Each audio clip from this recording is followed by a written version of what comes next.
Hey guys, all right, so we're live. It's SEMA 2025. Can you believe it? It's been a year already and we're back. It feels like, I don't know, feels like yesterday that we're here. Fitting enough, who better to kick off our podcast series at SEMA 2025 but my dearest and best friend, Jared Chavez.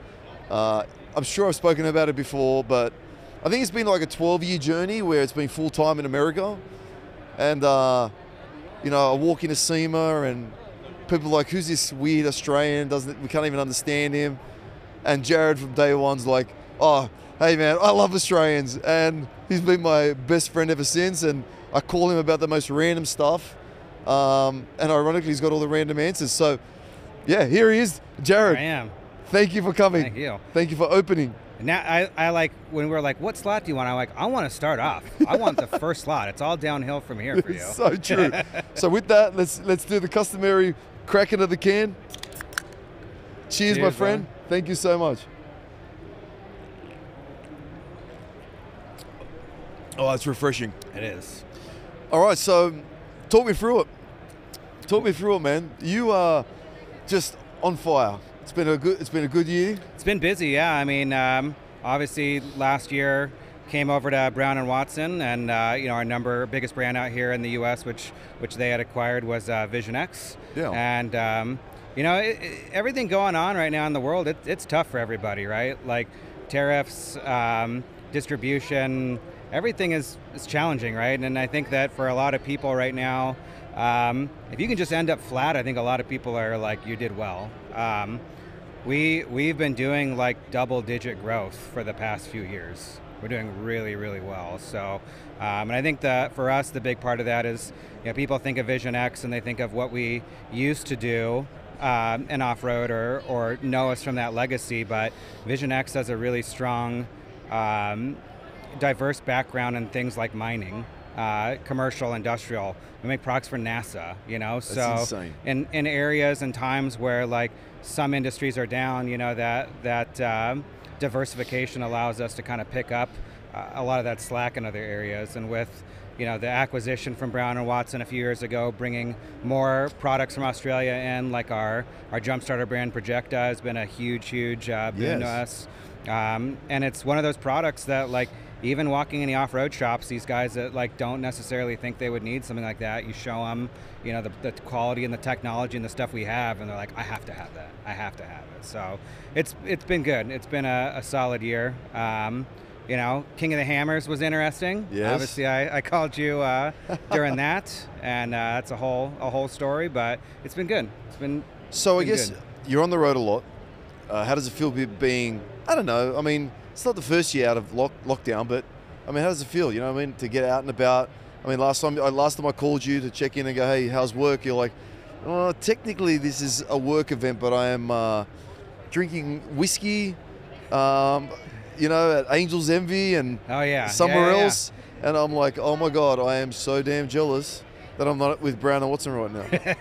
Yeah, so I had gone out and gone to go visit Meyer Distributing and did some training with their team and did some field work, and I'd kind of like planned, usually if I go somewhere, like I don't usually go somewhere and have like a single focus in mind. Like I'm not gonna go and just do training in one place and that's it. Like if I'm gonna fly to somewhere, I'll spend a week. So I'll go like visit a distributor, do training, then I'll go do field work. And if I'm like really focused on it and I do like my planning, then I like find myself with free time, right? So like same thing, I went to Texas, and depending who you go with, like I mean I would say I'm pretty seasoned on the field work side, you know, like you sure are. You know, like sure I'll knock out 10 stops a day. Yeah. Meaningful, you know, and I got done. I ran out of POP, you know, and I had no more flyers or catalogs to give out, so I was done. Yeah. And I, you know, like, all right, well, I got half a day left, so I went to the distillery, you know, and same thing happened. I went to Louisville, you know, got out there and started hitting all the shops, went everywhere I needed to go, like hit everywhere, and I was like, all right, well, I got half a day left, you know, and so it's kind of the little things, right? Like, and that's kind of the unsung thing I think that people don't realize when, like, this industry is still hard, and like, there's downsides to it, and like you think about that, but it's like it's hard being away from your family, you know, and like, but at the same time, you just kind of got to make the best of it. But also, like, I tell everyone, like, 1 out of 4 trips is cool. Yeah. You know, like, sometimes you get to, like, knock out all your work and go hit the distillery, and sometimes you're in the middle of nowhere where there's, like, nothing good to eat, like, the hotels suck, like, yeah, everything's closed at 8 o'clock. Yeah, it's brutal. It's not fun, you know, but it's part of the job and what you do, and, you know, you just, in those cases, too, the hope is that, like, you're seeing customers, and over the years, like, you go visit customers that you've seen working at 4 or 5 different companies, and those people know who you are. Yeah. And like, it's always good to catch up with those people. And you know, luckily with like social media now, like same thing with the show. You walk around and how many people are like, oh man, I haven't seen you since you had the baby, and how's he? And I follow you and I see everything, and that's really cool. So it's just cool to get back out and touch base with all the people that you've throughout your career you've made friendships with. I mean, before we move into, the King of the Hammers debacle, any cool stops, anything you see other than, like, along the way? I know, again, I mean, we, over the last 10 years, I mean, we would have, racked up millions and millions of miles, right? Can you imagine how many hours on in those? I know, just like my gauge right now is just Delta points, just sitting Delta points unspent. I have almost 500,000 that I just haven't spent yet because I haven't had time. Like, that is insane. Between that and Marriott, I tell people, like, I could just literally one day decide I want to disappear and go anywhere I want in the world. My wife would be really mad, but I could do it. You know, like, she can come too, right? It'll be all paid for. It'll be paid for, right? I think, I love going to the DFW area, and now especially, like, we also have a power sports brand, Denali, which, where we do V-twin and adventure bike, dual sports. So it's cool to be able to go and see, like, go somewhere like DFW and hit all the off-road shops and the big guys out there that we've always done business with, but then also go and see, like, a totally different breed of, like, motorhead guys, on the V-twin side. And I have friends that, like, work on that side of the industry too, and it's funny, like, they move around a little bit. Like, I was at an event, and my buddy Anthony used to work at Western Power Sports, is now at Le Mans, and I was at their show, and we were just like, what the heck, man, like, and got into it, like, oh man, next time you got to come to Texas, you got to come down, hang out with the family, you got to do all this stuff. So it's just, again, like, you make the best of it, and you go to these places, and it's about the people, man, because it's all it's about. What the industry is about. It's about and the people. There is no doubt, right, that when you actually visit them, so I think, okay, there is no doubt they appreciate and love when you visit them. But you know what I found is that I have a newfound respect. I know how hard it is and how much effort it takes to go and visit someone and see someone. So when someone comes to visit me now, I'm like, oh, he was going through all that hard work, like staying at a crappy hotel, flying in a crappy seat, and dealing with all that stuff. And it's just crazy. Like, I had a buddy. Have a buddy. Yeah. He's still my buddy. His name's Gary, and he has a business called Creations in Chrome. Yes. Every year he used to build a car in the Ford booth. He won Best of SEMA one year. Oh. And I remember he used to have a shop here in Southern California, and this was 2013 when I was working at White Line, and I showed up at his shop, and he was sponsored by one of my competitors and had cars in their SEMA booth and stuff.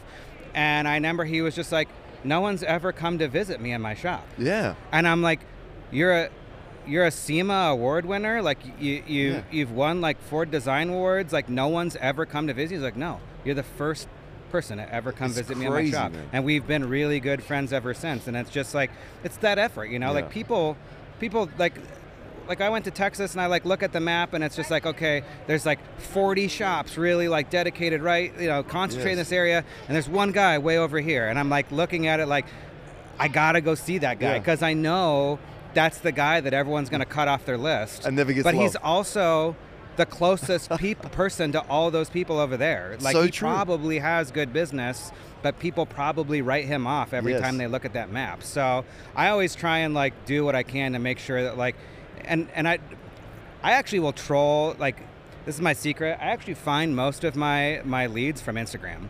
Oh, no way. So I'll go like for an off-road shop, and like my algorithm, I'm like, I actually have a dedicated account that is just for looking at off-road shops. So the algorithm for everything pops up off-road shops, and I'll go and like make sure that I like all those pages and I save it, and then I'll go and I'll load all those into our CRM and I'll put them on there as a lead. That's why you're the man. So most people, like, It's because like if you opened a new shop, the first thing you're gonna do probably is open a social media account. So true. You might not even be on Yelp or anything. Or You might have actually, anything. ironically, you will be on Instagram before Google. Right. Because so- technically, you have to wait like a month for it all to be set up. So in actual fact, that is a great tip, man. Yeah, so I do most of my leads through Instagram Yes. like that way, and it seems like, and I'll do that, and then like when I go in an area, I'll cross-reference and just Google search and then Yelp search to make sure I'm finding everything. And I'd say that like that process, I'm able to find about like 99% of shops in an area, most like, It's interesting you say that because it's so interesting because technically, you'll open a shop pretty quick. You'll actually close it straight away. Google, you may not, half the time Google, you don't even close your Google account. Like, Yeah. You know what I mean? So earlier, when we're hanging around here chatting, you were speaking to some gentleman about, you guys sponsor some people? What's that all about? Oh yeah, so that's Matt Holt. So Yeah. he does rock racing, like Rock big, racing, yeah. like big off-road, like buggies that are purpose-built for like Yeah. doing like big rock hill climb stuff. So he also does like a lot of announcing and stuff for some of the off-road series and stuff like that. So really good dude, and so I sponsor him with Vision X Lighting, and he Yeah. does a real good job for me. But he's just like such a good personality and a good like ambassador. That's what I look for, like I love. It's one thing, you get some people that are sponsored like good drivers, and they're just like monotone, Yeah. like dead personality. Like Matt does it all. Great competitor, but just like great ambassador where he's just like, it's on my shirt, I'm gonna talk to you about it. Like, hey, have you heard about this? Let me tell you, I love yeah, He he's seemed like a really stand-up dude. yeah, energetic. Love Matt Holt. So it's interesting because, to your point, then again, it speaks to your values, right? So I guess, who you sponsor, it kind of also aligns with your values, and that's the kind of your values too, right? You share the word, spread the word, share the love, always available, always open, So, yeah, and I don't imagine, someone without that personality would fit in something that you guys would do, right? It just depends, and I think that there's a lot of, sponsorships and partnerships like that are all business, right? And everything in business, you have to have an understanding right off the bat, right? Like, one of my things I'm always asking people, whether it's like my outside reps or like ambassador sponsor people, I ask them like, what are you good at? And that's not like That's a fair question. But it's not, to me, when I do that, I'm not trying to say like, it's not like an accusation or it's an exploratory question to be like, look, if I have an outside rep, for instance, at a WD, and they're like, we don't do good field work, but we absolutely crush it inside. You will never need to be in there because we are in there 3 days a week. And I'll be like, cool. So you guys do that, and I will focus on the field work. If you, because it's not a 50-50, it's 100 and 100, right? And it's the same thing with sponsorship, guys, because, and you look at like different types of racing, and to be fair, is like you get into like the higher dollar stuff, like you sponsor an F1 team, like you can pretty much guarantee that driver's not going to be like doing Instagram live posts for you, right? Yeah, like fair. you're probably not going to get a bunch of content media sent to you. It's your job to go and collect that and That's a create great these things point, too, actually, yeah. right? And so and it's not about winning all the time, right? That's and that's true. what I always bring up. Like people like Ken Block was a perfect example of that. It wasn't about Ken Correct. Block winning. He didn't win all the time. Like on his global scale, he didn't win a lot, but he was such a good ambassador for the sport and the community and all that stuff. It wasn't about winning. It was And it's funny you say that because it's an interesting thing because my brother was kind of into the rally for a bit there. I'm like, oh, Ken Block. He's like, dude, Sebastian Lebeau is like the god. I'm like, who's that? He's like, well, he's the guy who's won everything. Yeah. Ken Block was, again, not as successful, but to your point, he was... but he was more globally known for doing it than anybody, right? Correct. And so that's a great way of putting it, man. And so, like, for him, right, there was the media. So it's just, back to that. It's like, you know what? Like, you can not win anything, but if you're a good personality and you have good social following and people, you have a following that people align themselves with, like, that's what's really important. I mean, winning's good, too, right? Like, you always want to win, but it's not everything. But to your point, winning's one. Actually, you're right. Yeah. So because you may sponsor a group of people, right? Man. And you may have like some guys are just like, this guy, all he does is win. You know, like with a previous company, like, I worked at, we sponsored, the Vaughn, the RTR drift team. Perfect example, like Vaughn Gittin Jr., super amazing, like ambassador, very outgoing, talks a lot, just good on the camera, good on the fly, can just go. He's always on, right? And at the time, that's when he had Chelsea Denofa racing, with them too. Chelsea is a really good dude, really awesome, and will do anything you ask him. But you can tell that's just not like, he's not like Vaughn in that way of like turn on and do this stuff. He's not that guy. And I kind of was just like, don't make Chelsea do that stuff. Let Chelsea focus on going and winning a championship. Yes. I have that guy over there being the mouthpiece for that team. Let him go out and just do his job and win. That's all I want. So you have that in your arsenal, right? Like when you have ambassadors, like sometimes you have guys who are just like, I don't want any, I just want him to go win. When he wins, the brand wins, we have a winning thing. I don't need him talking. I have this guy that goes and does talking. I have this guy that goes and does really good social. It's not one size fits all, right, for every program. Yeah, it's interesting.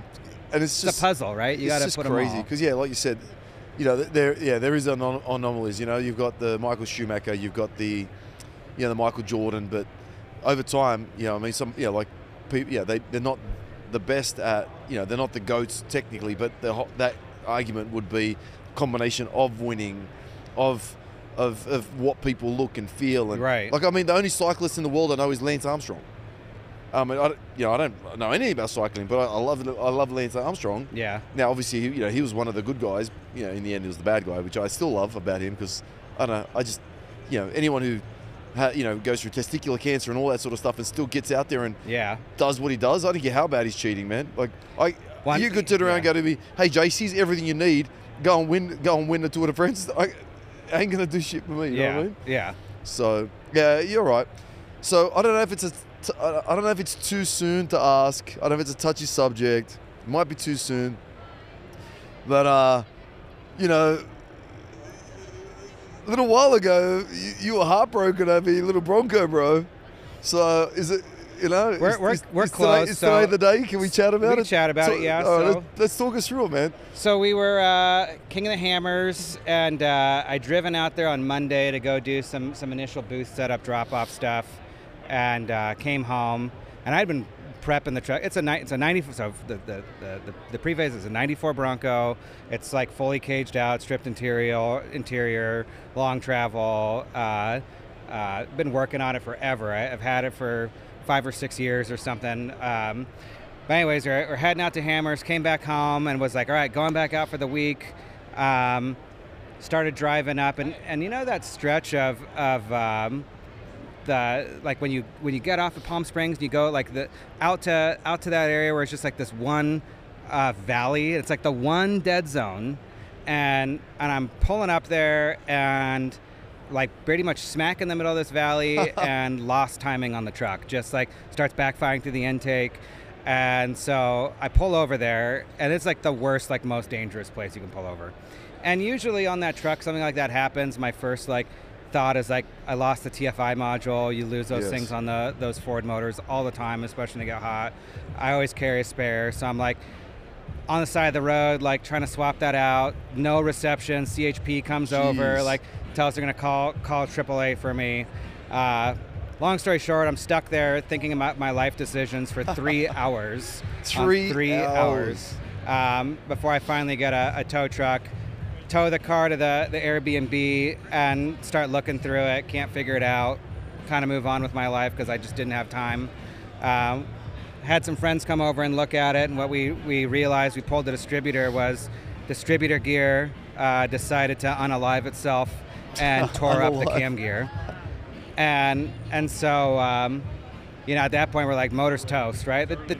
The chassis has 175,000 miles on it, but it's basically been, completely redone. Yeah. The motor and the drivetrain's really the axles and everything. Really, the motor was the last thing. So,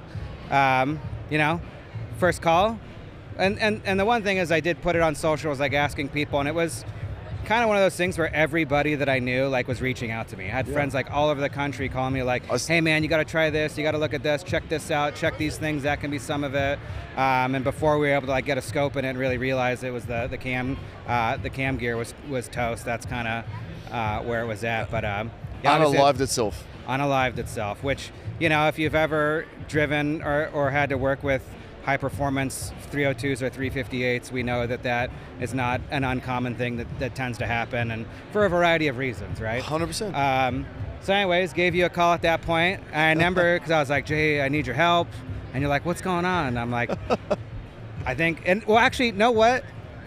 This is a crucial part of the story. Okay. This is a crucial part of the story because I forgot about this. Do you remember before this happened? Literally that morning, I was like driving in the rain on the way up there. Before I even got to that valley, I texted you and was like, Jay, I think we should do a 347 this thing. You were like, yeah, man, let's do it. That's right. And then like 2 hours later, it unalives itself. You're like, now's the time. So I called you and I was like, you know, I need help, blah, blah, blah. What's going on? I'm like, the motor, you know, it's toast. This is what happened. And you were like, man, like, I thought you were dying or something. Like, if you just need parts, like, that's good. We got you covered. Yeah. So, towed it, you know, went through the week, towed it back to my buddy's house. Came by, I think, your place a week or so later and picked everything up to get it rolling. To and realive it. Realive it. And it's just been a slow process because it's been, you know, full standalone EFI, full standalone transmission control, you know, changing it to hydro boost. Yes. Just everything is going to be different on that truck. So I just got the motor back like a week and a half ago. So on that, two things I'm going to ask. One is, I think you found a crack somewhere, right? Which you were really happy about. Was there a crack in the chassis or a crack in the top rail or something? Oh yeah, the suspension, the hoop was broke, had a crack in it too. So we're gonna patch that for now, but I'll have I'm gonna buy a desolate you know, front cage support for that. So that's that. The other thing we haven't spoken, and it's funny because I probably should have spoken to you about this before getting on air, but I haven't. I haven't built a car in America for a long time. Well, we build our own cars, obviously, but like externally in America for a long time. I haven't built a car in Australia for a long time. And the last time I built one was 15, 20 years ago. And what's really scary is this, pay a bit more, we'll rush through it, pay a bit more, we'll rush through it. But in the end, people just don't get it done, right? And it's not because it's not through lack of trying or this or that.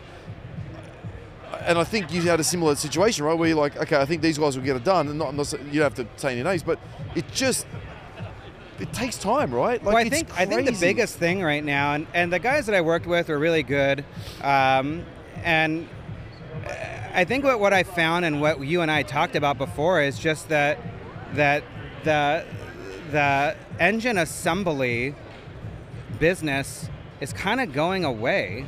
You know, like you can there's a lot of shops that'll do machining, and this shop was primarily does like component machining.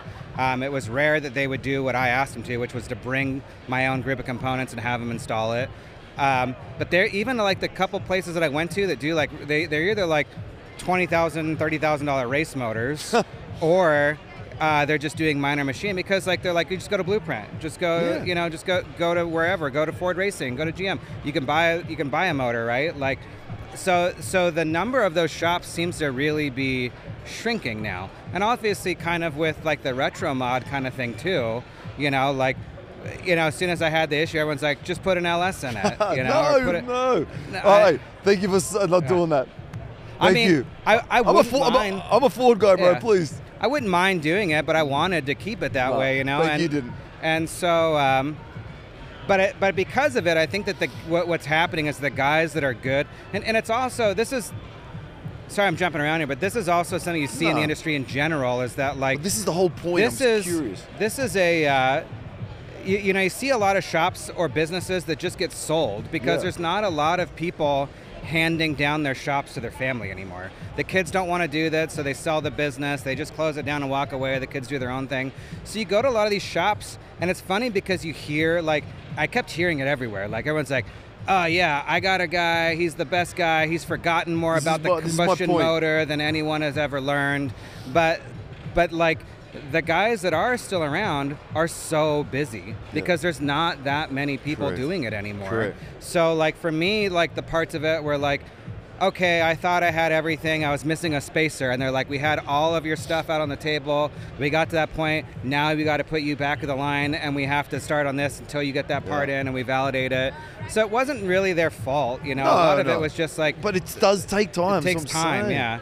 And like everyone that I talked to, like these guys said they were going to be fast. Yes. And everyone else said they were going to be 4 months. I was like, 4 months? I'm not going to wait that long. And then it ended up being 4 months. And it wasn't their fault, really. Like, you know, like I was equally at fault for it, but, you know. So that being said, because if you look back now, the money you spent, even if you have to add up roughly what all the parts were worth, you know, in the engine and whatnot, would you have still gone down the route of rebuilding or buying a crate motor? I think I liked building the motor. Well, this is the other thing too that like a lot of people don't realize that I realized going through this is like if you want to go buy a motor for a Fox body Mustang, no problem. Yep. If you want to buy a motor for a Bronco, that's a little bit different because like the oil pans are different, like they use rear sump to clear the suspension. There's just different things to them that like these little intricacies that you would have to kind of start modifying and changing it anyways.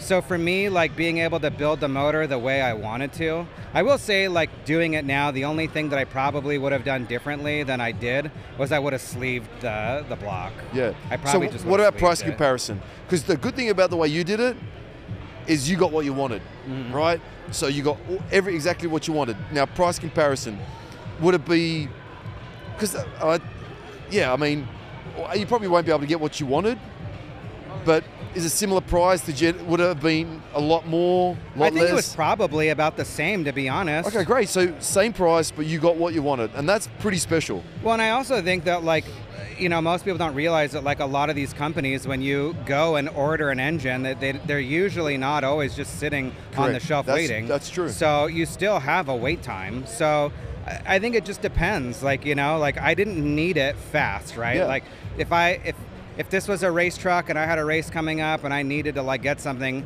I had the luxury of being able to like wait a little bit and get what I wanted. But what I'm really happy about, and I didn't plan this to go this way, but you effectively you can go out, buy the parts yourself, you know, right, really make an emotional connection to a brand, whether it's Speedmaster, Holly, Edelbrock, whatever brand you want. Make a really emotional connection to a brand. Piece it all together. Make these decisions, read about stuff, take it somewhere, and have what you want built, watching it, enjoying it, going through the process, and then it's yours. Well, and you haven't paid twice for that. You know what I mean? think for most of us, right? Like, that's pretty special.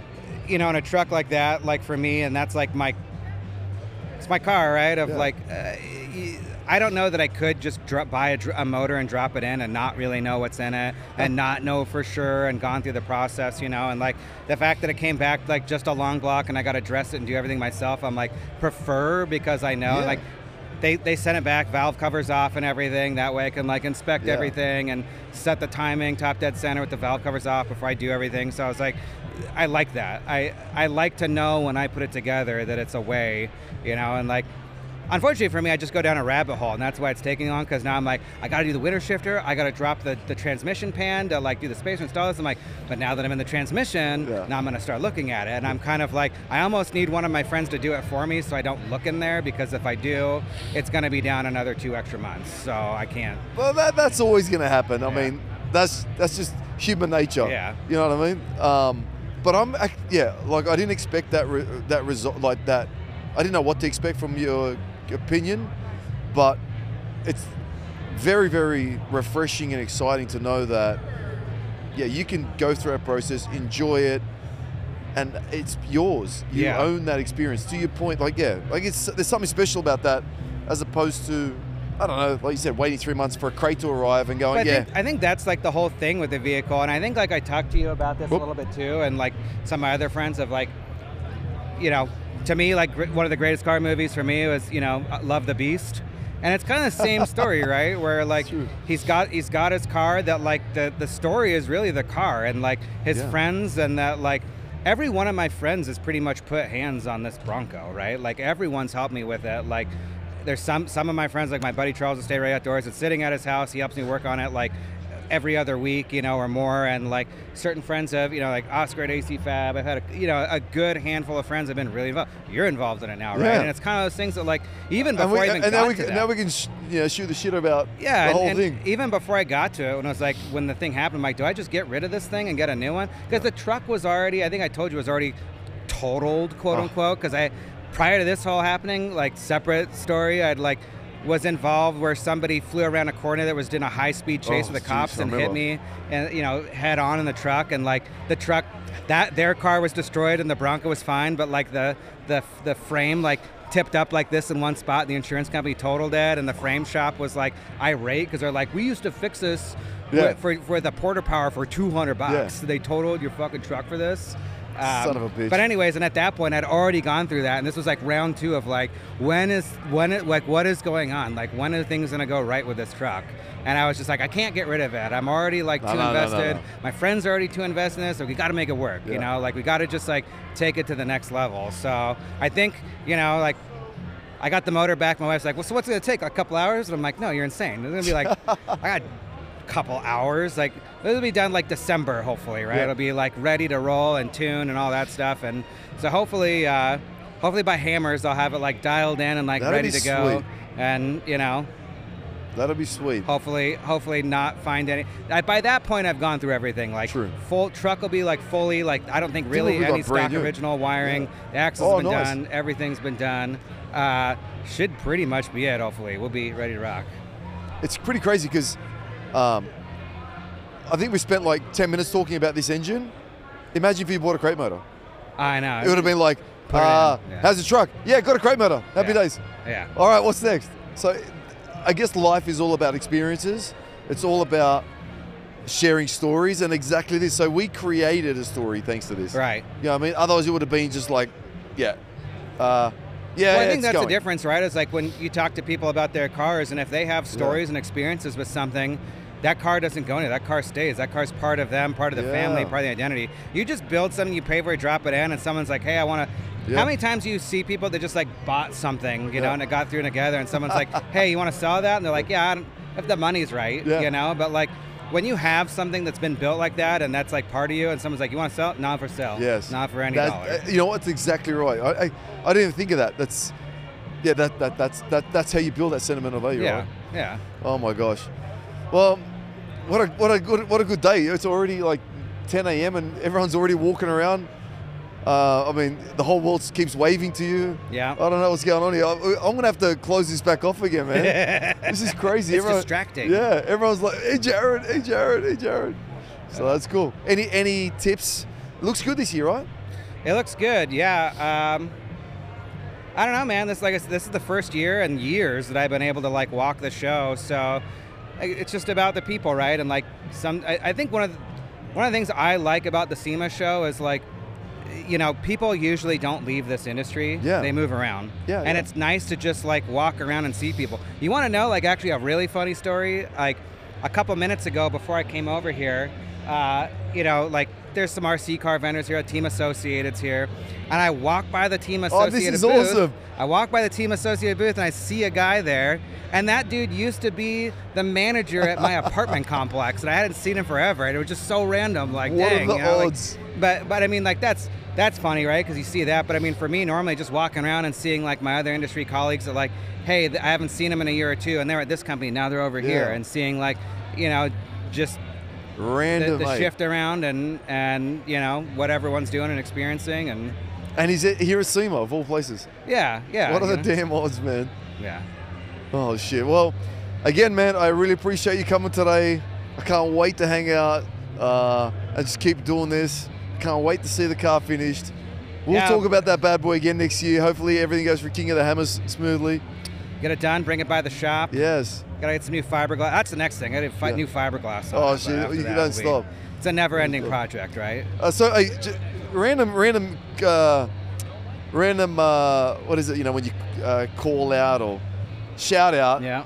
One of these bad boys was getting you around for a bit too, right? Yeah, I was driving the Fiat. It was actually really fun, like, because I haven't driven a manual car like as Yeah. a daily driver for a long time, and it's fun, it's zippy. It's like I was doing a lot of field work in it actually, Yeah. driving around locally, going on the shops, like showing up in the Speedmaster car. Like it was fun. It's crazy. So Dave Carty from iBark, who lowers them all for me and all the rest, he's like, all right, I'll take one. Let me just drive for a little bit, see if I like it. It's like, I don't know if I like it. 2 years later, he still hasn't returned it. I love this car. They're just so addictive because they waste no fuel. Yeah, they're super fuel efficient. Yeah. It's just like it's fun to drive. Yes. It's you know like a Miata but with a hardtop, right? Yes. With a little more spacious trunk area Yeah. in it, you know. Yeah. So yeah, I had a blast driving that thing. So anyway, shameless plug for the 4 little Fiats, but yeah, it's good. Yeah. All right, boss man. Well, cheers to you. All Thank right, you for cheers, coming brother. on. Thank you. Thank you for making the time. And here's the Jared and SEMA 2025. Thank you, sir. Thank you. Thank you.